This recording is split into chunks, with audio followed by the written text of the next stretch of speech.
Deus não é espiritual. Ô, louco, hein? Podemos terminar o podcast. Eu quero começar com essa parada que é central. Porque um ateu pode encontrar Deus muito mais intensamente do que um religioso, assim, fundamentalista, louco mesmo. Apaixonado, né? Uhum. E eu vejo isso acontecendo o tempo todo. Eu já vi muitas vezes na Neantropia ateus conhecerem mais a Deus, passarem a conhecer mais a Deus depois que passaram a viver algumas coisas que a gente vai falar agora, Uhum. do que os religiosos mais apaixonados que eu já vi. E assim, uma discrepância insana. Porque Deus não é espiritual. O que eu quero dizer com isso? A galera costuma buscar a Deus através da espiritualidade. Seja na religião, seja no misticismo, seja na ayahuasca, seja em qualquer coisa que é muito louca e muito abstrata e, cara, eu vou, sabe, orar ou meditar ou chapar mesmo, ou, Uhum. cara, uma experiência transcendental, como se fosse algo espiritual em essência, que é necessário para que eu alcance a essa fonte. Como se fosse algo longe. Como assim. se Deus estivesse no céu. Uhum. Vamos colocar desse jeito. Deus está no céu. Então, como eu faço para alcançar os céus? Eu tenho que orar, eu tenho que ir na missa ou na igreja e usar um psicoativo. Só que Deus está na Terra mais do que ele está nos céus para os seres humanos, para efeitos práticos para a gente. E aí que entra o conceito central da neantropia, a imagem de Deus. Neantropia é restaurar o homem à imagem de Deus. A imagem de Deus é a natureza do homem e este princípio é simbólico. A gente sempre fala dessa porra. Não é religioso e não é espiritual. Ele inclui a espiritualidade e o entendimento sobre como o mundo espiritual funciona. Coisa que nenhum religioso tem. Religião é Inclusive. tipo só um fractal de Deus ali. Religião é uma tentativa de acessar Deus nos céus. Entendi.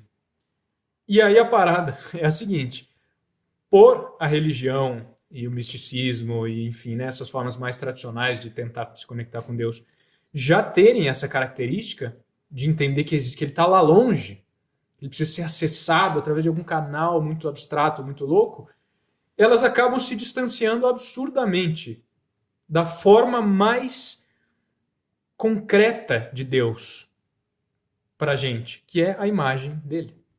Não é à toa que quando a gente foi criado, está lá na Bíblia, de novo, a gente não precisa acreditar na Bíblia, a gente vai traduzir a simbologia disso, como se fosse uma outra linguagem. Uhum. E Deus criou o homem à sua imagem. E aí segue. Homem e mulher os criou, Deus disse, cresçam e multipliquem-se, enfim. Mas o ponto central para a gente é isso. Deus criou o homem à sua imagem. Pense em um espelho. Um espelho reflete a sua imagem. Certo? Quando você se olha no espelho, o que aparece lá não é você, Uhum. mas é a sua imagem. Seu reflexo ali, né? Isso. Imagem é isso. Imagem é um reflexo. Uhum. É basicamente isso. Então, não é você que está dentro do espelho, porque a essência está aqui, na carne. Só que tem alguma coisa de você que está lá dentro daquele espelho, de alguma forma. É igual, tem a sua aparência, faz a mesma coisa que você faz. É como se fosse um representante seu, um embaixador seu naquela dimensão dos espelhos, né? Vamos colocar assim. Uhum. Óbvio, eu sei que não é uma... Né? Sim, sim. Mas enfim, é uma analogia. Simbologia. É o mesmo princípio, exatamente o mesmo princípio que se manifesta nessa parada, nessa simbologia de nós sermos a imagem de Deus. Significa que é como se Deus estivesse lá em cima, né? De novo, é só uma ideia meio infantil para a gente visualizar. Deus está lá no céu, entre aspas. Só que ele olha para a Terra e a Terra é como um espelho. E ele decide que na Terra, aqui na matéria, ele vai ter imagens dele que não são ele, mas representam ele, carregam a mesma essência que ele carrega. Devem se comportar como ele se comporta, em algum sentido, que a gente vai explorar aqui, falando nessa parada de espiritualidade neantrópica, espiritualidade verdadeira do novo homem, que é a única espiritualidade real e que vai se tornar única ao longo dos próximos anos e décadas, e quem já se adiantar nisso vai ter vantagens do tipo não ser excomungado do planeta ao invés de alguma igreja. Uhum. Podemos falar mais sobre isso mais pra frente. Mas para seguir E nessa também de linha, aproveitar de não ser doutrinado e não ser várias coisas, né? e de quebra você não ser doutrinado e virar um clubista religioso que morre pobre com relacionamento merda, ouvindo pregação de pastor ou de padre falando que sabe que a sua vida tá uma bosta, porque é só ele generalizar e todas as vidas de todos os fiéis estão uma bosta, porque eles não entenderam nada do que significa ser humano e muito menos imagem de Deus, que é a verdadeira natureza humana, ao invés de ficar buscando Deus abstratamente, como se ele fosse um velho na porra de uma nuvem e estivesse distante, tivesse que acessar por um canal muito louco e muito etéreo. E não é assim que funciona. Então a espiritualidade verdadeira, a espiritualidade neantrópica, na verdade é só a nossa natureza. E aí quando a minha natureza leva em consideração ela própria, o que ela deveria ser, então a minha existência é espiritual. O que a gente está fazendo agora é espiritual. Quando eu for jantar daqui a pouco, vai ser um ato espiritual. Eu dar cambalhota na grama é um ato espiritual. Eu respirar é um ato espiritual. Eu transar é um ato espiritual. Tudo é um ato espiritual. Se a minha natureza manifesta a sua plenitude. E quando a gente se conecta com Deus dessa forma, ao invés de ficar lá, nossa, vou orar, vou ficar em culto, na missa, puta que pariu. E eu entendo, tá, peraí, mas se eu deveria ser um reflexo de Deus no planeta Terra, e eu consigo me ver, e eu vejo o planeta Terra, e eu consigo pegar nas coisas aqui nesse planeta, os meus 5 sentidos são capazes de assimilar o que está na Terra, mas não o que está nos céus. Isso significa que se eu conhecer a Deus através da imagem dele, ou seja, a minha própria natureza, primeiro, vai ser infinitamente mais fácil enxergá-lo. Uhum. Segundo, minha mulher passando abaixada na frente da câmera é sempre a melhor parte do podcast. E segundo, eu vou, desde o princípio, ter a relação mais íntima e mais verdadeira possível com Deus. Porque ele está dentro de mim e não fora. E muito religioso fala isso. Ah, sim, mas nós sabemos que Deus está dentro. É só um conceito vazio, porra. Se um religioso entende que Deus está dentro dele, então ele tem a obrigação de ser parecido com Deus. Se ele está gordo, ele não é parecido com Deus. Se ele está pobre, ele não é parecido com Deus. Se o relacionamento dele não está perfeito, ele não é parecido com Deus. Então, no momento em que o religioso tem a pachorra de dizer que ele sabe que Deus está dentro dele, e vamos citar a Bíblia, vamos citar a palavra para isso. O corpo é templo do Espírito Santo, que o reino de Deus está dentro de nós. Se tiver algum religioso que está achando uma blasfêmia a gente falar o que Deus ou Cristo falou, né? Se ele entende isso, e entende que ele foi criado à imagem de Deus, e ele está doente, e ele tem um relacionamento ruim com o pai, com a mãe, com a mulher, com os filhos, e ele não está rico, e ele não está vivendo assim. Quando eu falo rico, cara, é um princípio muito mais profundo. A gente já tem podcast sobre isso. Uhum. Não é só o dinheiro. Mas, enfim, ele é forçado a admitir que ele não entendeu porra nenhuma. Ou ele precisa mentir para si mesmo e ser espiritualmente e intelectualmente desonesto. E dizer que, ao mesmo tempo que ele sabe que ele devia ser igual a Deus, não igual no sentido fundamental, mas um reflexo de Deus, ele não é. Então, a chave para viver a Deus de verdade, assim, sem precisar, se vai ver, se vai sentir, é manifestar a plenitude da própria natureza, e nesse processo você começa a enxergar Deus. Você não precisa mais sentir ou orar, ou, nossa, teve um soprinho na minha nuca. Né? A maioria, assim, a absoluta maioria de religiosos e místicos estão como se fossem aqui olhando para uma parede e Deus está atrás do cara. Aí ele sente o respiro de Deus na nuca, entende? Ele fala, nossa, eu estou sentindo alguma coisa. Deus está bem quieto ali. Mano, vamos deixar esse cara se virar. Uhum. E o cara até sente, nossa, tem uma coisa aqui atrás, eu estou sentindo. E o neântropo coloca um espelho na frente dele e ele vê aquela coisa maravilhosa e infinitamente abundante, infinitamente livre, que ele sente dentro dele liberdade infinita, vida infinita, riqueza, prazer, valor infinito. Ele olha para o mundo e ele vê Deus. Vê, e ele fala, meu caralho, eu tô vendo, tô sentindo, tá dentro de mim, tá passando através de mim essa coisa maravilhosa e infinita que só pode ser Deus. Sim. E foi isso que aconteceu com os ateus, que passaram pela neantropia e, de repente, eu conversei com alguns desses caras, né? Os caras simplesmente nunca tiveram família religiosa ou sei lá, acreditavam em Deus. Não, cara, mano, nem sei se Deus existe, eu acho que não existe, nunca vi nada disso, nunca... Mas aí, de repente, o cara começa a viver a imagem de Deus. E ele começa a sentir uma coisa, que os próprios caras falam isso. O Raul, o Tauan, cara, o próprio Ricardo, um monte de gente que passou por esse processo começa a falar, velho, do nada eu sinto como se tudo fosse maravilhoso e tivesse glória e graça em todos os dias da minha vida e a minha própria existência é perfeita, mesmo que eu esteja só na minha casa, tipo, existindo, é perfeito e eu sinto uma coisa tão inexplicável. E todos eles falam, cara, eu não sei explicar. E eventualmente, necessariamente, eles falam, cara, é Deus essa porra. Porque é natural. Dentro de cada coração humano existe uma necessidade pelo divino. Se a pessoa não conhece a Deus, ela vai buscar, vai projetar essa necessidade em coisas imbecis, que não são capazes de ocupar esse espaço, seja na ciência, seja em algum cultinho tosco, um red pill da vida, seja lá o que for. E quando a pessoa começa a conhecer Deus da forma ideal, da forma verdadeira, através da imagem dele, manifestando a própria natureza plenamente, o cara simplesmente sabe que é Deus, mesmo sem nunca ter ouvido falar sobre Deus ou chamado aquilo de Deus. Uhum. Eu nunca falei, isso aqui é Deus. Não, eu só falei, vou te ensinar a viver a sua natureza. O cara começou a viver e falou, tá, isso só pode ser Deus. Isso é conhecer a Deus de verdade. Vamos se aprofundar um pouco nesse conceito da própria natureza, porque, assim, não sei, essa é uma percepção minha, assim, mas imagino que seja de muita gente. Principalmente quem já teve contato com a religião, assim, né? Parece que as pessoas buscam viver como Cristo, ser a imagem de Deus e tal, mas elas não conseguem internalizar o quão isso é fácil e bom, sabe?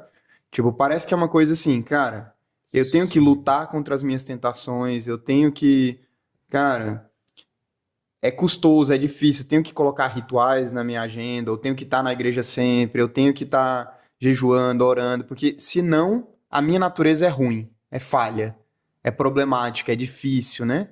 Como se conhecer a Deus, na verdade, fosse conhecer algo ruim, sei lá. Inconscientemente é isso, né? Exato. Mas a pessoa não enxerga isso. Ela vê como algo muito positivo, mas é como se ela tivesse assim, cara, eu acho que eu sou tão ruim que eu acho bom as coisas que Deus acha ruim. Sabe? Tipo, como se fosse, minha mão quer pecar e não sei o quê. E fica preso nisso ali, sabe? Meio lei, meio Velho Testamento, assim, sabe? Então, enfim... O que é essa natureza na tua percepção que faz até um ateu querer viver como Deus, sabe? Cara, é aí que tá a parada mais massa. É o único verdadeiro Deus. É por isso que eu digo, religioso, na absoluta maioria, não conhece Deus. Não sabe o que é Deus. Tanto que acontece isso que você falou muito bem. A gente conhece, né? Eu vivi muito em igreja, você viveu muito em igreja. Os caras veem exatamente isso, como se viver a Deus fosse uma merda. Tipo, que merda. Para começar, minha natureza é pecaminosa. O mundo jaz no maligno. Para começar, que bosta. A gente está num purgatório. Uhum. Essa é a premissa fundamental que a religião assume e enfia na cabeça de todo mundo. A gente está no purgatório. Começa, né, simplesmente cagando na cara de Deus, falando a criação de Deus é uma merda.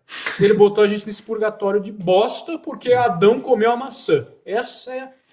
Meu Deus, parece uma criança de 5 anos que não entendeu porra nenhuma e botou uma bata e foi virar pastor e falar essa merda e repetir isso a esmo ao longo de gerações. E quando não é isso, é quase isso, um pouquinho mais bonitinho. Isso. Quando não é isso mesmo assim, mas parece que não. Sim. Exatamente.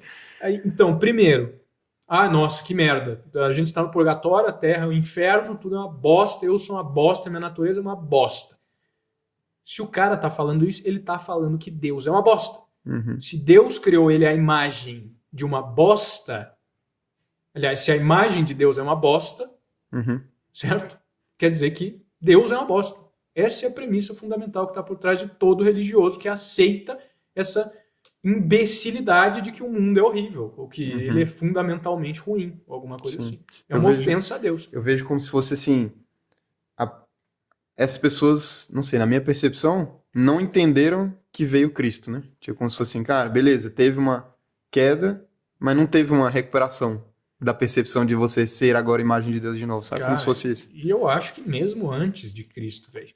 Eu acho que mesmo antes da vida de Cristo tinha um princípio fundamental de oportunidade de redenção, sabe? Só que em Cristo isso era mais difícil, agora é mais fácil. Escaralificado, Cristo chega e fala, cara, eu vou deixar ridículo de fácil.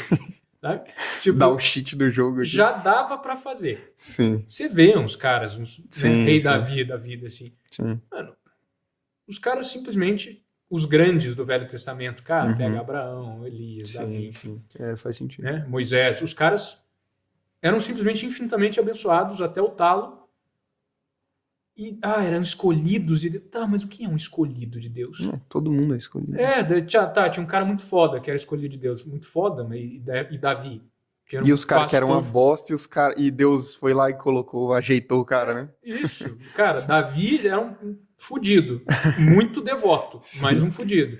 Aí você pega Moisés. Ele não era nem devoto e nem fudido. Ele era o príncipe do Egito, tá ligado? Literalmente, o cara era tipo filho adotivo do faraó e não conhecia Deus, mano. Tipo, não, mas ele nasceu... Tá, velho, mas um bebê que foi uma manjedoura e tal. Sim, mas ele foi escolhido. Tá bom, velho, você quer falar de reencarnação, então? Porque Deus escolheu um bebê não, esse bebê vai morar no Egito.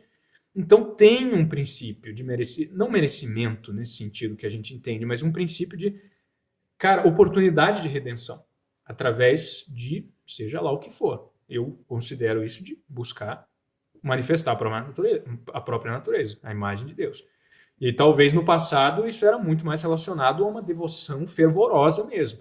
Mas aí com a vinda de Cristo, ele chegou e falou, cara, vai ficar ridículo agora. Agora vai ficar ridículo. Foda-se. Você quer, você vai ter. Você só não pode ser retardado. E aí 99% da população mundial é completamente retardado. Não é só retardado, é tipo insanamente burro, assim. E eu falo, mano, facilitar mais que isso não dá, não tem como. E aí o povo de igreja, além de enxergar o mundo como uma bosta, um purgatório, uma condenação, ainda enxerga a si próprio como falho, defeituoso. Eu já tive uma outra conversa assim, com pessoas religiosas, né, que me falaram isso, cara, mas beleza, a gente foi criado à imagem de Deus, mas daí veio o pecado primordial, né, cara, a fruta, a serpente, aquela historinha lá. E aí a Bíblia também diz que o mundo jaz no maligno, que a natureza humana... Cara, mas a parada não é que em algum momento a natureza humana mudou. Não faz nenhum sentido isso. Se o mesmo... seja Adão um cara, ou um povo, ou seja lá qual for a simbologia, mas o princípio da humanidade, seja Adão o que for, se esse princípio permaneceu o mesmo dentro e fora do paraíso, independente do que ele fez, a natureza dele é a mesma. O que eu quero dizer com isso? Deus não chegou e criou Deus, o homem, à sua imagem. Tava lá, Adão e Eva. Vamos dizer que era um cara e uma mulher mesmo. Para simplificar muito, né? Vamos contar essa história infantil aí. Vamos dizer que eram dois caras peladinhos com uma folhinha de parreira na frente da virilha, pirilimpando pelo... Tá. Aí os dois comem a maçã. Deus não matou os dois. Falou não, vocês morreram, já era, cortou a cabeça dos dois e criou novos humanos que não eram mais a sua imagem. Não aconteceu isso, mano. Os mesmos caras que eram a imagem dele, ele só pegou, vocês estavam aqui, agora vocês estão aqui. Só isso. Mudou tudo, bem ou mal, pecado... Tá, mas a natureza não mudou. Em nenhum momento na Bíblia diz, agora a sua natureza é uma bosta. Só diz, agora você vai sofrer. Agora vai ser foda. Tava fácil pra caralho. Você tinha tudo de graça, agora vai ser foda. Mas, ele não falou, agora a sua natureza é uma merda. Não, mano. Ou seja, a natureza não mudou. Isso significa que o homem continuou sendo imagem de Deus, mas a partir dali ele precisou merecer. Ele precisou no sentido de trabalhar para alcançar esses status da sua plena expressão. Uhum. E aí entra a simbologia fundamental do Éden. O que essa história toda quer dizer de fato? Ela só quer dizer o seguinte, vou traduzir a simbologia de novo, para até ateu entender o que a verdade que tem nisso. Independente se acredita em Deus ou não. Como eu disse, não precisa acreditar em Deus. Deus não precisa que ninguém acredite nele. Só precisa que você faça o que você veio para esse mundo para fazer. E isso é o presente que ele mais espera. Então, a tradução da simbologia do Éden é a seguinte. Quando tudo está perfeito, nada acontece. Está tudo perfeito. Tudo está perfeito para sempre. Isso é Deus caminhando pelo paraíso, ou pirilimpando pelo céu, ou simplesmente sendo perfeito. Isso é nada. Não existe história que começa assim. Estava tudo perfeito. Isso foi. Qual que é o próximo passo dessa história? Sim. Continuou tudo perfeito. E no dia seguinte, tudo ainda estava perfeito. E para sempre ficou perfeito. Isso não é uma história. Isso é a ausência de uma história. Para que a criação se justifique, a criação é pra gente, velho. Deus não precisava criar essa porra. Ele já estava lá, sendo tudo ou nada. Tanto faz, os dois são a mesma coisa quando as pontas se tocam, como a gente acabou de falar. Ele criou pra gente. Deus não criou o tudo pra gente, / nada pra gente, porque senão não precisaria da gente. Ele já tinha a perfeição. Ele criou a possibilidade de escolha, também conhecido como livre-arbítrio, que foi o pontapé inicial da história humana. A história do Éden está em Gênesis, não é por acaso. Gênese é o início, a criação, a gestação, o princípio. Não começou ali porque, por acaso foi onde decidiram começar a contar essa história. Ou aceleraram muitos bilhões de anos que Adão passou no paraíso. Ou foi só 2 semanas que ele passou. Não é isso. O ponto é, Deus colocou uma porra de uma árvore lá, no meio do bagulho, com uma fruta que é de conhecer o mal. Conhecer o bem e o mal, mas o mal eles já conheciam. O princípio de conhecer o bem e o mal quer dizer contraste. Uhum. Eu consigo ver, existe um outro lado que é imperfeito diante dessa perfeição. Ele botou uma porra de uma árvore com isso, no mesmo lugar que ele botou os seres humanos, para os quais ele criou tudo. Por que Deus faz... Cara, meu Deus, quem não entende essa porra, sério? Você acha que Deus é retardado mental, velho? Você acha que Deus é um idiota? Tipo, nossa, eu acho que eu não devia ter colocado essa árvore ali, né, velho? Não sei se foi uma boa ideia. Ou Deus não sabia que a porra do homem ia lá e comer.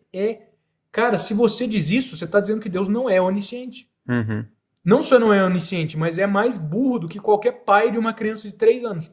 Qualquer pai de uma criança de 3 anos sabe. Você fala, cara, não coma aquele chocolate. Você deixa um chocolate em cima da mesa e você vai embora.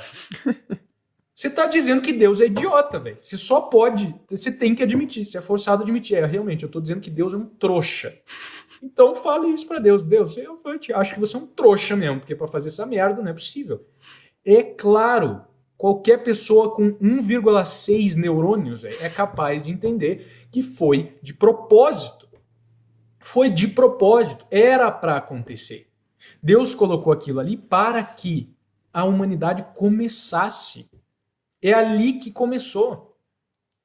Os caras foram falando, nossa, vamos conhecer o que é a imperfeição. Conheceram. Beleza, agora começa a sua história. Vocês saem do prólogo, né? Daquele filminho de introdução do jogo, e aqui começa o jogo. Daí você aparece lá, pelado no meio no meio do mapa, assim. Beleza, aperte pra frente pra andar. Assim. É ali que começou o jogo. É ali que começou a história. Já estava no plano. Senão, não teria criação. Deus ia ficar no céu. Deus ia ter trazido o homem junto com os anjos. Pra que ele fez essa porra toda? Pra que isso acontecesse. Então, quando a gente entende isso, velho, tanto isso que a gente acabou de falar, quanto o princípio de que a natureza de Adão e Eva não mudou quando eles saíram do paraíso, a gente entende que Deus está lá só esperando a gente se tocar, que o objetivo dessa porra toda é que a gente volte a ser imagem dele, que a gente volte a ser perfeito. primeiro, tendo consciência disso, falando, caralho, velho, peraí. Eu acho que Deus não fez tudo isso só para que eu ficasse me fudendo para sempre, esperando o dia que eu vou morrer, e aí sim eu vou aproveitar dançando nas ruas de ouro do paraíso e ficando o resto da vida sem fazer merda nenhuma lá. Cara, o resto da morte, né? O resto da morte. A noção que o religioso tem de paraíso é o inferno. Imagina você infinitos anos fazendo nada. Fazendo nada. Cara, a galera não entende isso porque a vida é tão merda que o cara precisa de férias, sabe? Quando ele pensa no paraíso, no céu, nossa, uma eternidade sem fazer nada, parece legal. Mas tenta passar 60 dias sem fazer nada. 3 anos de férias. Tenta ficar 3 anos de férias e você vai entender que inferno que é essa porra. Não existe isso. Não existe. Nem a Bíblia fala que tem eternidade. Um leve parênteses aqui. Em nenhum lugar a Bíblia diz que existe condenação ou salvação eterna. Todo religioso que eu ouvi isso fala, como? Claro que diz. E eu pergunto então, senhores religiosos, vocês já leram o original? A palavra em hebraico original, do texto original, que a galera traduz como eternidade, não pode ser traduzido como eternidade. Porque a mesma palavra em outros trechos da Bíblia não se encaixa nesse quesito. Porque ela é colocada como muitos, a palavra é aionios, né, e tem variações lá. Por muitos aionios, tem versículos que falam isso. Tem versículos que quantificam essa coisa que em outros lugares a mesma palavra é traduzida como eternidade e nesses versículos não, porque não ia dar para fazer isso. Ou seja, essa porra não é eternidade. Aion, de éon, é relativo a uma era. Aí é todo um outro princípio, né? A gente pode ter um podcast mais avançado sobre, como que funcionam os céus e o mundo espiritual mesmo. Porque, mano, a galera não está sabendo como essa porra funciona. Mas vamos focar no como funciona a Terra. A gente tá aqui, tudo isso que existe tem o propósito de aproximar todas as criaturas de Deus através de aprendizado e experiência própria. Não só, você tá aí perfeito, foda-se, paraíso eterno. Para isso, Deus não precisava criar nada. Ele já tinha os céus, já tinha os anjos, já tinha tudo. No momento que o livre-arbítrio começa a existir, que a história da humanidade e da criação se justifica. E agora isso tem um propósito. Agora Deus não é mais burro. Ele criou isso aqui por um motivo. Ele fez tudo isso acontecer, porque ele sabia que isso ia acontecer. Ele fez tudo isso para a gente, para que a gente se tocasse de que tudo que ele sempre quis da humanidade é que nós fôssemos perfeitos. Nós tivéssemos a vida perfeita. Fôssemos ricos e saudáveis e, cara, pujantes e cheios de vitalidade, de liberdade, de todas as coisas boas, porque nós fomos criados à imagem de Deus. Em essência, a neantropia é isso. Como voltar à porra da imagem de Deus. Que hábitos que você diria que são, talvez, os primeiros, sei lá, para a pessoa conseguir começar a viver na prática essa espiritualidade neantrópica? Assim? Cara, depende do caminho. Se a pessoa é um ateu clubista, vou colocar assim, tipo, cara, eu sou ateu e, sabe, pra caralho. Faz parte da minha identidade. Entendi. Se o cara é um ateu clubista, cara, neantropia básica. Sabe? Compra o texto primal, entra no clã, ou entra no Asa, se já quiser entrar de cabeça, assiste os conteúdos aqui. Neantropia. Vive direito a neantropia e não para em, tipo, comer fígado cru. Não pare no básico. Viva a neantropia, vai avançando para as partes mais intensas. Mais cedo ou mais tarde você vai ver Deus e aí você vai me mandar um direct falando, caralho, Gabriel, assisti aquele podcast lá, você falou aquilo, eu falei, duvido. E fui fazer só para tentar e hoje, 6 meses depois, eu conheci Deus. Se você é um ateu que vai fundo e tenta provar que realmente Deus não existe, né? Testa essa daí pra você ver, né? Tem muito ateu que vem me mandar mensagem e fala, Gabriel, eu nunca, hoje, acho que ontem, alguém me mandou um direct lá falando, cara, eu nunca vi lógica, nunca vi um argumento que me convencesse da existência de Deus. Eu falo, cara, primeiro, você está buscando argumento, você não entendeu o que é Deus. Mas segundo, mesmo com argumento, se alguém que te falou alguma coisa sobre Deus soubesse alguma coisa sobre Deus, você provavelmente teria sido convencido. Talvez se o cara visse as coisas que a gente tá falando aqui, ele ia falar, caralho, isso é bem mais interessante do que aquele monte de merda que me falaram na igreja. Porque, como eu disse, na igreja, cara, é um dos lugares mais difíceis de você achar Deus mesmo. Mas se o cara já é um ateu como esse que me mandou mensagem, falando, cara, eu quero acreditar, mas tá difícil. Eu falo, eu não te julgo.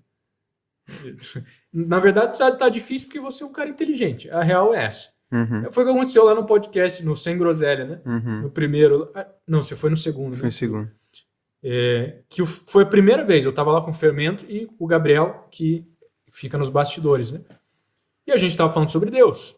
E até onde eu sei, na data da gravação deste podcast, o Fermento é ateu ou agnóstico, enfim, né? E o Gabriel não sei. Mas enfim, né? A gente tava conversando lá sobre Deus. E o Fermento estava falando um monte de parada, mano, mas por que qual que é a lógica dessa porra?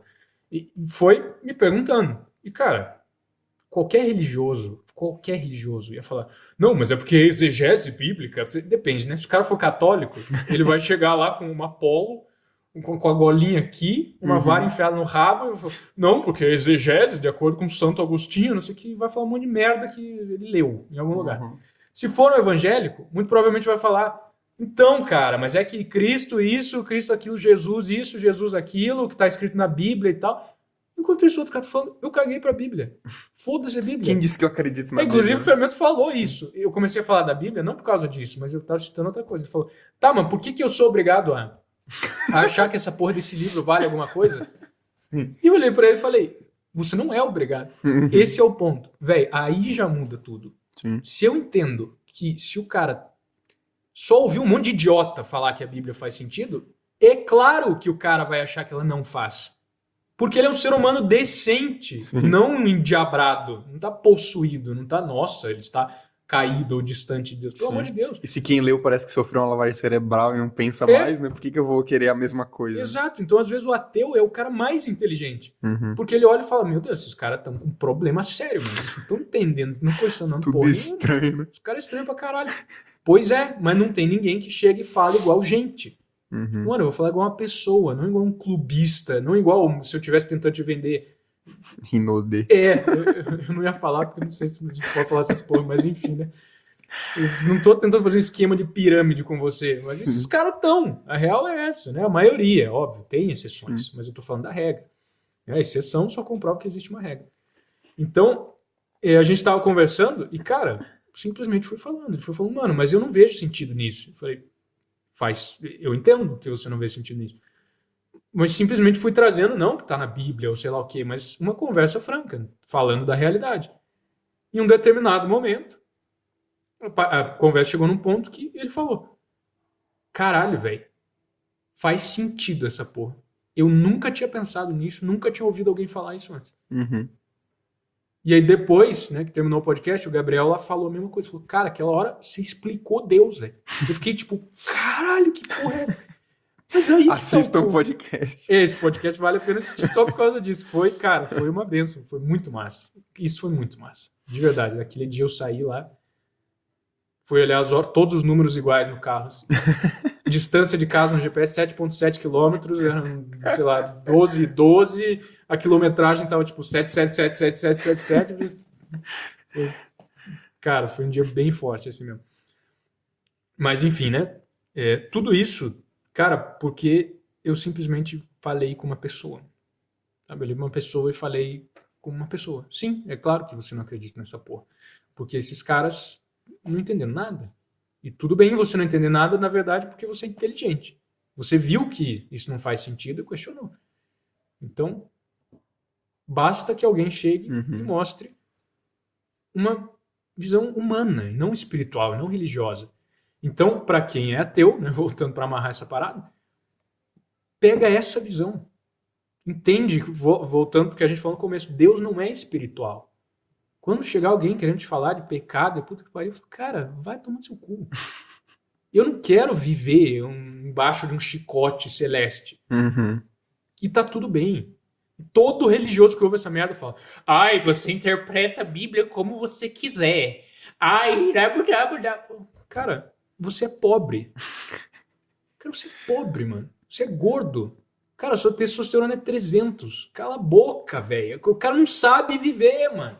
Não sabe ver todo cara que fala bosta, que enche a porra do meu saco, falando que, nossa, isso é tipo hipergraça, ou, isso ele interpreta a Bíblia como quiser. É só um escravo de merda que tá tentando usar um bode expiatório, tá fazendo Deus de bode expiatório pra burrice, pra desgraça e pra miséria existencial dele.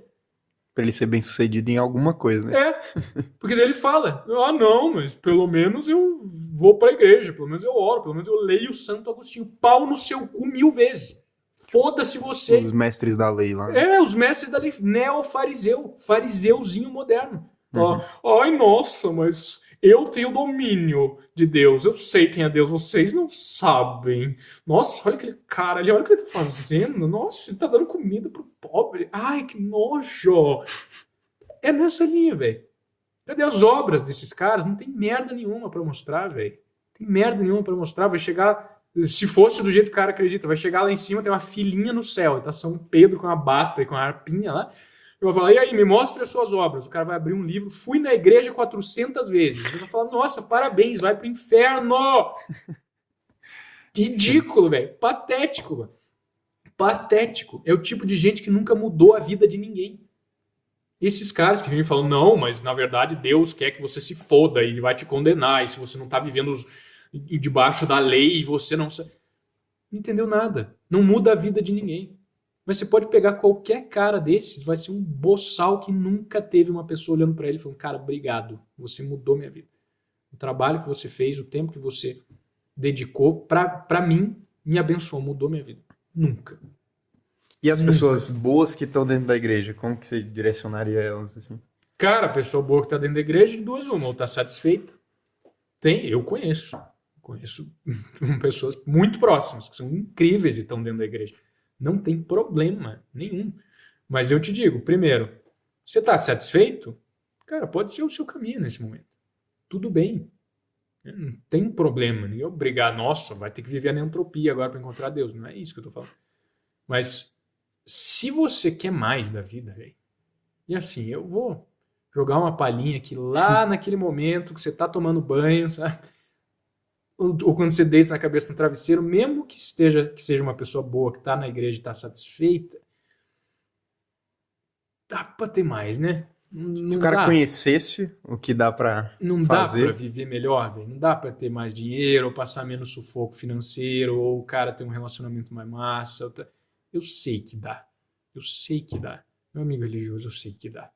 Então, o que eu digo é o seguinte. Simplesmente separe o joio do trigo. Coloque Deus acima de tudo. E quando eu digo acima, eu estou falando em cima mesmo. Isso aqui, eu estou colocando essa vela acima. Se conecte com Deus sempre antes de se conectar com o que os outros dizem que Deus é. Cara, essa é a parada central. E é assim que se vive, o que eu chamo de cristandade, que é essa espiritualidade que não é espiritual, né? Na verdade, que é só essa natureza da neantropia, mas nesse sentido, é você colocar tudo diante de Deus, diante de Cristo, se você já tem esse contato com Ele, e falar, pai, é isso mesmo? Tipo, a minha vida inteira eu acreditei nessa porra, mas isso é você? Ou isso é opinião de uma geração de pastores gordos sobre você? E, cara, Deus vai trazer resposta. Para de esperar a resposta no mundo. Não, as mesmas pessoas que acham que o mundo é uma merda se baseiam no mundo para ter resposta sobre quem é Deus. Por que você não pergunta para Deus quem Ele é? Religioso, místico, espiritualista de qualquer tipo. Por que você não pergunta para Deus quem Ele é? Foda-se Santo Agostinho. Foda-se o pastor. Foda-se todo ser humano nessa merda. Tá bom, eles podem ajudar, podem ser muito bons e tal, mas nenhum deles é Deus. Então para de tratar como se fosse, caralho. Nossa, esse cara falou uma coisa que faz muito sentido. É isso. Sim. Tirou de onde essa porra? Deus é pra fazer sentido agora? Passa muito mais tempo lendo do que orando, né? Se fosse resumir lendo, ou indo pra... Ou quando faz oração, é uma oração tipo, Deus, me ajuda a dar mais dinheiro. Deus, cura a doença do meu filho. Deus... Tá, mas em algum momento você já parou e falou, Deus, quem és tu? Uhum. Ou só agradecendo, né? Tipo, obrigado, assim, obrigado por aquilo, obrigado. Agradecer é bom em qualquer caso, Sim, mas a sim. gente está falando mais do cara que Vai além, né? Tem que ir além, né? tem que ir além. Então, faz isso, velho. Senta no momento, separa e fala: Deus, eu quero te conhecer. E mesmo que tu seja completamente diferente de tudo que eu acredito hoje, tudo que me disseram a minha vida inteira. Quantos religiosos têm coragem para isso? Eu desafio qualquer religioso a chegar diante de Deus de cara lavada e falar isso. E colocar isso mesmo.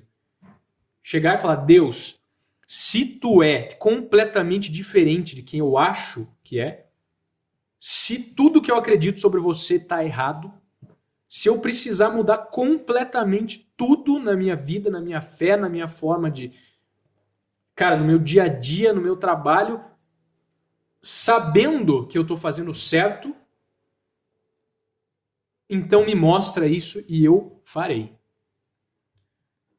O religioso que fizer isso, o místico que fizer isso, qualquer cara que fizer essa porra, vai ter que ter culhão, assim, de aço para aguentar o que vem na sequência. Eu fiz isso e eu quase morri. Cara, eu passei. Eu fiz exatamente isso um tempo atrás. Né? Eu vim de família evangélica e eu acreditei numa série de coisas sobre Deus ao longo da vida. E para mim era aquilo ali, não só sobre Deus, mas sobre a vida e a morte, sobre conceitos extremamente fundamentais, né? Que embasam a minha visão de mundo, de realidade, e que me separam do caos absoluto de não saber quem eu sou e para onde eu estou indo, como o mundo funciona. E eu acreditava nessas paradas de céu e inferno, isso tudo. Eu sentia. Eu não parei de questionar, eu sentia que tinha umas coisas que ninguém sabia. Sim. Fazia umas perguntas assim e a resposta era chutada, sabe? Tipo, Sim. o cara tirou isso de onde? Se Deus é infinitamente bom, por que existe mal no mundo? Ah, é porque, veja bem, essas pessoas, na verdade, vão ter um palácio mais bonito no paraíso. Ou elas vão ter... Cada um fala uma bosta diferente, todas as coisas parecem completamente idiotas. Porque são. Porque eles estão inventando. Uhum. Absolutamente ninguém na porra da igreja que você pergunta essas paradas simplesmente manda real. E fala, tipo, cara, não faço ideia.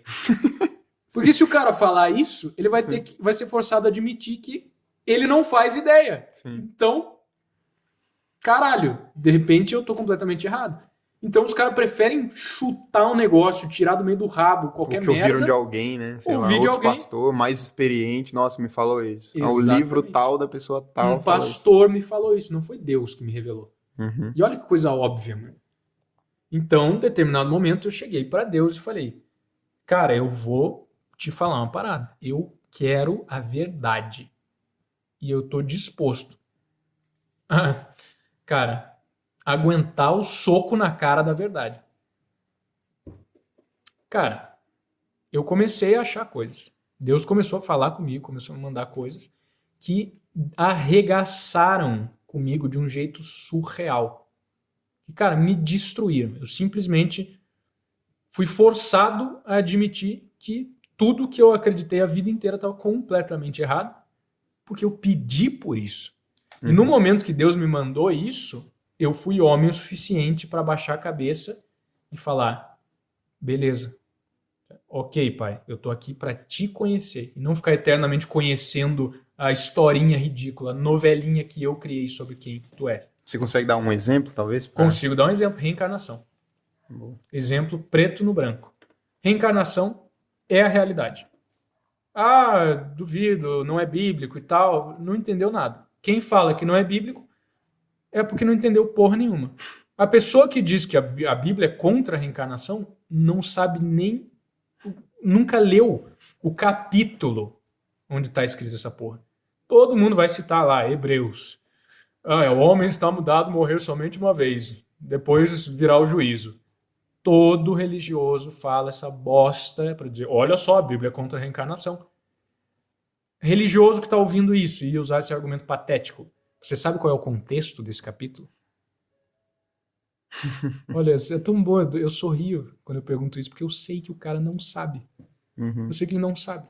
Porque ele só pegou uma frase do meio da Bíblia, tirou de contexto e usou essa profanidade Esse ato profano de instrumentalizar a Bíblia para uma crençazinha idiota que ele tirou do cu do pastor dele, para simplesmente continuar achando que está tudo bem, que ele não tem obrigação de fazer nada diferente na vida dele, é só continuar nessa palhaçada patética que ele chama de servir a Deus. Então, a gente pode falar especificamente sobre isso. Eu acho que vale mais para aquele outro podcast, né? Pode ser. Como é a realidade espiritual mesmo. Mas, cara, o contexto, eu não vou nem entrar nessa porra. Quem acha que a Bíblia é contra a reencarnação, leia esse trecho, aquele capítulo de Hebreus, pelo menos. Tá falando do novo pacto. Tá falando de sacrifício de sangue. Tá falando do cordeiro. Não tem nada a ver com porra de reencarnação de merda nenhuma. E segundo, se tivesse falando literal mesmo, não, o homem só morre uma vez e depois vem o juízo, então a Bíblia é contra Cristo. Porque Cristo literalmente ressuscitou pessoas que depois morreram 2 vezes. E o gênio não pensa nisso, velho. Tipo, Sim. A reencarnação não é que o homem morre 2 vezes. O homem só morre uma vez, mas o espírito segue. O espírito morre e vive mais de uma vez, não o homem. Então, se a gente pegar esse trecho e falar, não, isso aqui é literal, esse trecho é contra Cristo, mas não é contra a reencarnação. É contra Cristo, porque Cristo ressuscitou um homem. Lázaro era um homem, morreu. Depois, Lázaro, o mesmo homem, morreu 2 vezes. Então a Bíblia fala contra Cristo. Reencarnação. Sei lá, José morreu uma vez. Espírito que não é José. É algo infinitamente mais profundo. Algo que Deus conheceu antes que ele se formasse no ventre e vai conhecer depois. Seguiu, teve uma série de paradas que a gente pode falar no próximo podcast. Voltou como outro contexto, outro homem. Ou seja, José só morreu uma vez e isso não falou nada sobre reencarnação. Fora que a Bíblia fala que teve homem que não conheceu a morte, né? Daí não seria nenhuma vez, seria 0. Estaria errado de novo. Somente uma vez. Não, no máximo uma, né? 0 pode, mas 2 não. Então, vamos dar uma palavrinha com Jesus lá, que ele não estava sabendo disso. Sim. Então, sabe, são coisas... É bom usar isso como exemplo para com imbecis. Isso serve para várias coisas, né? Para várias coisas. Enfim, cara, tem 20 trechos da Bíblia que todo mundo fala, olha isso aqui. Tira de contexto, tira do cu, nunca para um segundo para pensar e falar, peraí, será que isso é verdade? Porque a pessoa não está interessada na verdade. A pessoa está interessada em continuar no conforto do que ela acha que Deus é. Sim. E isso é o oposto de ser cristão, caralho. É o oposto de servir a Deus. Você está servindo a si mesmo. Está servindo ao seu ego, ao seu conforto. Nossa, para mim aceitar que a reencarnação é um fato seria um foda pra caralho. Então eu vou fazer de tudo para simplesmente nem pensar nisso. Você não está servindo a Deus, está fazendo o oposto disso. E quando isso começou a chegar para mim, cara, eu tremi na base de um jeito surrealmente profundo. Porque eu vi que era verdade. Como assim vi que era verdade? Cara, isso é intuição. É uma série, eu posso ficar um tempão falando sobre isso, mas em essência, eu sabia, eu tinha orado, eu tinha pedido, eu coloquei aquilo diante de Deus, eu falei, Deus, é isso mesmo? Ele falou, você pediu a verdade. Eu estou te dando. Você que sabe se você vai tentar encaixar a sua cabecinha ridícula na realidade ou a realidade na sua cabecinha ridícula. Eu falei, tá. Eu tava lendo um livro na época, A Lei do Uno. E, cara, esse livro, pelo menos umas 3 ou 4 vezes, eu tive que parar de ler porque eu tava com um medo atávico, um terror existencial por me deparar com coisas completamente diferentes de tudo que eu acreditava, que me enchiam de pavor, porque era uma morte do ego. Toda a identidade que eu tinha construído era completamente dissonante com aquela realidade que estava se apresentando diante de mim. Então foi tão pesado que eu tive que parar e lidar com aquilo e, cara, respirar e falar, meu Deus do céu. Só que foram algumas das experiências mais libertadoras da minha vida. Porque a verdade liberta. Isso também é bíblico. Não existe uma instância onde a verdade te aprisiona ou te condena. Tudo que é verdade, liberta. Então nada que aprisiona pode ser verdade. É um E bom nada que é termômetro, né? verdade pode aprisionar. Isso foi uma coisa que Deus me falou diretamente. Uhum. Por exemplo, todo mundo conhece João 8,32, conhecereis a verdade, ela vos libertará. Mas quem que tem essa compreensão? Quem que testa isso na prática, né? Quem que testa isso na prática? Quem que vive de acordo com isso? Ninguém. Todo mundo tá se Absolutamente aprisionando ninguém. toda hora e tá vivendo a mentira, né? Todo mundo Literalmente. aquilo que a gente estava falando. Sim. O cara, não, a vida é uma merda. Pera, isso aprisiona ou liberta? Aprisiona. Então é mentira. Sim, é lógico, né? Então, de acordo com a Bíblia, A é CLT, mentira. né? Segura essa porra, velho.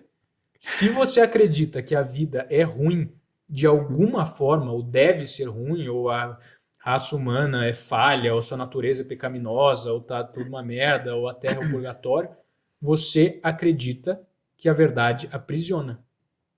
Você está se opondo à palavra de Deus, bem explícita ali na Bíblia, que deixa claro o que é verdade sempre liberta. Portanto, só o que liberta é verdade. Então, no momento em que você está acreditando em alguma coisa que te aprisiona, alguma coisa que é ruim, você está acreditando em uma mentira. A questão é, você vai ser homem o suficiente para admitir isso? Ou você vai continuar defendendo o seu clubinho, os seus interesses próprios acima da verdade de quem Deus é? E acho que vale dizer também que você tem que olhar para o que liberta e o que aprisiona também com uma cabeça e um senso crítico aprimorado. Porque, por exemplo, talvez quem está muito desalinhado com esse pensamento olha, por exemplo, para um casamento como algo que aprisiona.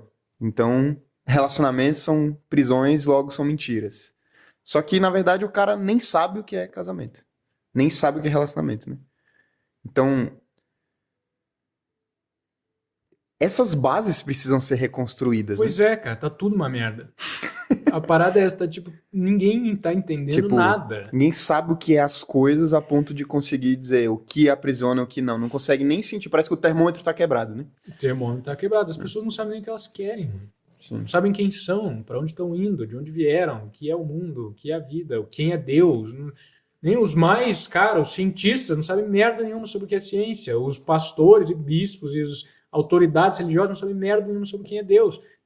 Humanos não sabem porra nenhuma sobre o que é um ser humano. Sim. Então, cara, é por isso que a neantropia fala sobre a porra toda. Porque eu não consegui me contentar em não falar sobre tudo. Porque tá tudo errado. Ninguém tá entendendo nada. Então não adianta falar sobre uma coisa só. Eu mesmo vivi isso, né? Falei, tá, legal, eu posso aprender sobre relacionamento com uma pessoa, sobre espiritualidade com outra, sobre... Tá, mas eu sou Não 1000 encaixa, coisas. Eu tenho 1000 faces. Então eu vou fazer o quê? Como que eu vou encaixar tudo isso? Daí o princípio de um se contradizem com o do outro e tal, não sei o quê. Eu sou um só, meu parceiro. Eu não sou vários pedaços de Lego. Não de dá pra eu áreas da vida. acreditar nisso, nessa área, e acreditar no oposto em outra área da vida, né? E a neantropia veio exatamente para isso. Eu falei, Deus, eu quero a verdade absoluta e eu sei que ela é uma coisa só. Então não pode ser um monte de fragmentos. Eu quero essa coisa. E ele trouxe, velho. E a neantropia é só a tradução dessas paradas. É só a canalização de tudo que Deus trouxe e continua trazendo.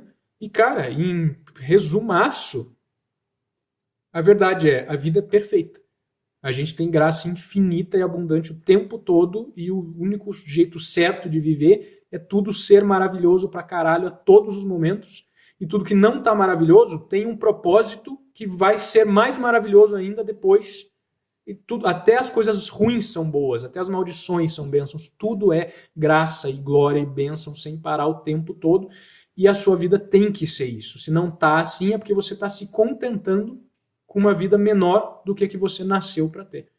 Em qualquer sentido. Porque todos os lados da sua vida são lados da mesma coisa. O trabalho tá uma merda, é porque você tá se contentando com o trabalho merda. O relacionamento tá uma merda, porque você aceitou. Falou, Deus, eu sei que você tem as coisas infinitas para mim e graça a ponto de eu viver o paraíso na terra, mas eu só quero essa merdinha mesmo.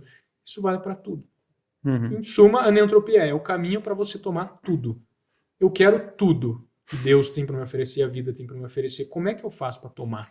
E eu vou gostar de tudo, né? E eu vou gostar de tudo. Isso Vai ser umas coisas ruins. Quando eu ver que tudo na minha vida tá maravilhoso, eu vou saber que eu finalmente nasci. Uhum. Agora que eu comecei a viver, porque antes eu estava só sendo um burro que não entendeu nada e eu não estava nem existindo direito, na verdade. E a própria Bíblia fala que a gente veio para reinar em vida, né? E a galera nunca fala disso, né? Reinar em vida. Nem eu sabia, né? Você que me apresentou esse Sim. versículo.